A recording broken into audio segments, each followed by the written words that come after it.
ఈ పాపం ఎవరిది? చదువుకునే విద్యార్థులు పాఠశాలలు వసతి గృహాల్లో వడ్డించే భోజనం తిని ఆసుపత్రి పాలవుతున్నారు. వరుసగా ఈ ఘటనలు చోటు చేసుకుంటున్నాయి. శైలజ అయితే చికిత్స పొందుతూ మరణించడం అందరినీ కలిచివేసింది. హైకోర్టు కూడా ఈ ఘటనపై సీరియస్ అయింది. విద్యార్థులు చనిపోతే గానీ పట్టించుకోరా అంటూ అధికారులను నిలదీసింది. మీకు కూడా పిల్లలు ఉంటారు కదా, ఇలాగే వ్యవహరిస్తారా? నాన్ బెయిలబుల్ వారెంట్ జారీ చేయాలా అంటూ జిల్లా స్థాయి అధికారులపై హైకోర్టు సీరియస్ కూడా అయింది. దీనిపై ముఖ్యమంత్రి రేవంత్ రెడ్డి కూడా అధికారులపై సీరియస్ అయ్యారు. ప్రభుత్వాన్ని అప్రతిష్ట పాలు చేసేలా అధికారులు వ్యవహరిస్తే సహించేది లేదు అంటూ రేవంత్ రెడ్డి సీరియస్ అయ్యారు. ఒక్కసారి ఆ అన్నం చూడండి. ఆ అన్నంలో రెడ్ సర్కిల్లో పురుగు కనిపిస్తోందా? ఆ పురుగులు పట్టిన అన్నం తింటే ఆ చిన్న చిన్న విద్యార్థులు జీర్ణించుకోగలరా? మామూలుగా ఉండగలరా? ఆ ఆహారం విషంగా మారిపోదా? మరి అక్కడ ఆహారాన్ని తయారు చేసే వాళ్ళు కానీ అక్కడ ఆహారాన్ని పర్యవేక్షించే అధికారులు కానీ నిద్రపోతూ ఉన్నారా? విద్యార్థులు చనిపోతే గానీ అధికారుల్లో చలనం రాదా? చనిపోతున్నా సరే చలనం రాదా? ఇదే విషయాన్ని ప్రశ్నిస్తూ ఉన్నారు. హైకోర్టు కూడా ఇదే విషయాన్ని చాలా సీరియస్గా తీసుకుంది. ఒకసారి చూడండి, అన్నంలో పురుగు కనిపిస్తోంది కదా. అలా అన్నంలో పురుగున్నప్పుడు, ఆహారంలో పురుగున్నప్పుడు ఆ వడ్డించే వాళ్ళ ఇంట్లో కూడా పిల్లలకు వడ్డించరు, ఆ అన్నాన్ని పాడేస్తారు. కానీ మన పిల్లలు కాదులే, ఎవరో పిల్లలు, మనకు సంబంధమే ఉంది, అన్నం వడ్డించాం, పని అయిపోయింది పోనీ అని వదిలేస్తారా? కనీసం ఇంగిత జ్ఞానం ఉండాలిగా, బుద్ధి ఉండాలిగా. కనీసం అక్కడ ఆహారాన్ని పరిశుభ్ర వాతావరణంలో వండుతున్నారా? అది పురుగులు పడుతున్న ఆహారమా, కలుషితంగా మారుతూ ఉందా లేదా అని కనీసం జీతం తీసుకుంటున్న అధికారులకైనా కనీసం సోయి ఉండాలిగా. ఇవేమీ పట్టించుకోకుండా నెలకు జీతం వస్తే చాలు అని కార్యాలయాల్లో కూర్చుంటే సరిపోతుందా? కనీసం గురుకులాల్లో, పాఠశాలలో ఎటువంటి ఆహారాన్ని, నేటి బాలలే రేపటి పౌరులు అంటాం, అలాంటి బాలలకు ఎలాంటి ఆహారాన్ని అందిస్తున్నారు కనీసం పర్యవేక్షించాల్సిన ఉద్యోగ ధర్మం మీకు లేదా? హైకోర్టు చాలా సీరియస్ అయింది, ప్రభుత్వం కూడా చాలా సీరియస్ అయింది. శైలజ 9వ తరగతి చదువుతోంది. ఆమె మరణానికి కారణం ఏం చెప్తారు? ఆ పాపం ఎవరు మోస్తారు? ఆ కుటుంబం ఇప్పుడు బిడ్డను కోల్పోయి శోక సముద్రంలో ఉంది. శైలజ చనిపోయి ఇప్పటికే మాగనూరులో కేవలం 5 రోజుల్లో 3 సార్లు ఫుడ్ పాయిజన్తో విద్యార్థులు చావు బతుకుల మధ్య ఆసుపత్రిలో కొట్టుమిట్టాడుతూ ఉన్నారు. ఎవరు సమాధానం చెప్తారు? జీతం తీసుకునే అధికారులకు కనీస బాధ్యత లేదా? మా ప్రతినిధి మధుతో మాట్లాడదాం. మధు, హైకోర్టు సీరియస్ అయింది. విద్యార్థుల తల్లిదండ్రులు భయాందోళన వ్యక్తం చేస్తున్నారు. మిగిలిన జనం కూడా ఏంటి పట్టించుకోరా అధికారులను ప్రశ్నిస్తున్నారు. ముఖ్యమంత్రి రేవంత్ రెడ్డి కూడా సీరియస్ అయ్యారు. ఇప్పటికైనా అధికారుల్లో చలనం వచ్చిందా? ఎగ్జాక్ట్లీ, నిజంగానే వరుస సంఘటనలు చోటు చేసుకుంటున్నాయి. గురుకులాల్లో, హాస్టల్లో, ప్రభుత్వ హాస్టల్లో పురుగులు పడిన అనడం, ఫుడ్ పాయిజన్ కావడంతో ఆసుపత్రి పాలు కావడం, ఆసుపత్రిలో అందించేటువంటి ఫుడ్లో కూడా పురుగులు రావడము, ఇవన్నీ కూడా గత కొంతకాలంగా జరుగుతూ ఉంది.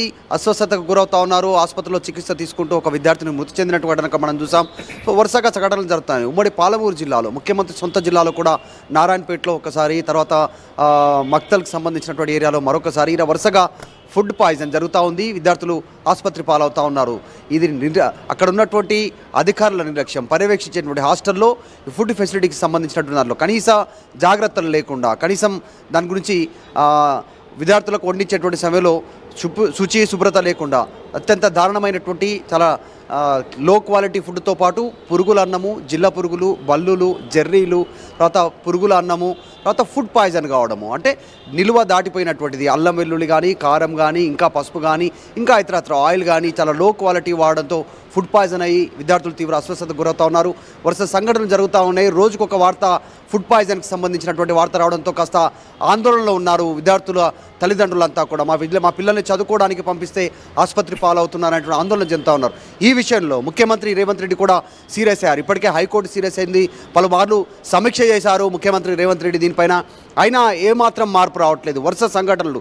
మళ్ళీ ఈరోజు మరొక ఘటనలో జిల్లా పురుగు వచ్చినటువంటి సిచ్యువేషన్, బొద్దింక రావడం, ఇట్లాంటి వాటిపైన ముఖ్యమంత్రి సీరియస్ అయ్యారు. పొద్దున్నే అధికారులకు ఆదేశాలు ఇచ్చారు. విద్యార్థులని సొంత కన్న బిడ్డల్లా చూసుకోవాలి, లేదు అక్కడ నిర్లక్ష్యం ఉంది అని తేలితే ఉపాధ్యాయులను కానీ, పైన ఉన్నటువంటి వార్డర్లు కానీ, ఈ ఫుడ్కి సంబంధించినటువంటి మెయింటెనెన్స్ ఉద్యోగుల నుంచి ఏ మాత్రం ఆలోచించకుండా నిర్దాక్షిణ్యంగా పూర్తి స్థాయిలో ప్రభుత్వ ఉద్యోగం నుంచి తొలగించేస్తామంటూ ముఖ్యమంత్రి రేవంత్ రెడ్డి కూడా హెచ్చరికలు జారీ చేశారు. కలెక్టర్లు పదే తదుపరి ప్రతి వారం రోజులకోసారి హాస్టల్స్లో ఫుడ్ సంబంధించినటువంటి క్వాలిటీ ఎలా ఉంది, విద్య ఎలా చెప్తా ఉన్నారు, ఫెసిలిటీస్ ఎలా ఉన్నాయనేటువంటిది వెళ్ళి ఎంక్వైరీ చేయండి, పరిశీలించండి, క్షేత్రస్థాయిలో పర్యటనలు చేయండి అంటూ కూడా ముఖ్యమంత్రి ఆదేశాలు ఇచ్చారు. ఇక్కడ నుంచి ఇలాంటి వార్తలకు సంబంధించి ఒకవేళ కొద్దిమంది అంటే కొన్ని సంఘటనలు జరుగుతూ ఉన్నాయి, దాన్ని ఇంకా డబల్ ట్రిపుల్ చేసి ప్రతిపక్షాలు కానీ కొద్దిమంది కానీ ఎక్కువగా చేసి చూపిస్తూ ఉన్నారు. ఇంకా ప్రజలను తర్వాత విద్యార్థులను వారి తల్లిదండ్రులను భయాందోళనకు గురి చేస్తూ ఉన్నారు. కాబట్టి అట్లాంటి వాటిపైన కూడా కఠిన చర్యలు తీసుకుంటే అవసరమైతే వారిపైన కేసెస్ ఫైల్ చేయండి అంటూ కూడా